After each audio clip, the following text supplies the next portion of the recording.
வார ராசி பலன். பிப்ரவரி 5 முதல் 11 வரையிலான பலன்கள் பார்க்கலாம். மேஷம்.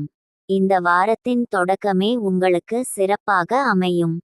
உங்கள் பேச்சில் அதிகாரம் வெளிப்படும். இதனால் பிறரிடம் வேலைகளை செய்யச் செய்து வெற்றி பெறுவீர்கள். வணிகத்திலும் குடும்பத்திலும் நீங்கள் நினைத்த காரியங்களை சாதிப்பீர்கள்.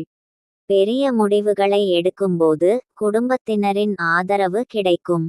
ரிஷபம். அலுவலகத்தில் உங்கள் பணிகளுக்கு பாராட்டு கிடைக்கும்.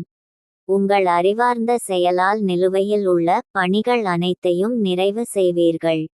சொகுசு பொருட்களை வாங்குவது, பயணம் செய்வது போன்ற காரியங்களுக்காக பணம் செலவு செய்வீர்கள். எந்த முடிவானாலும் சிந்தித்து எடுக்கவும். மிதுனம். வாரத்தின் தொடக்கத்திலேயே நீங்கள் பிரச்சனைகளை சந்திக்க நேரிடும்.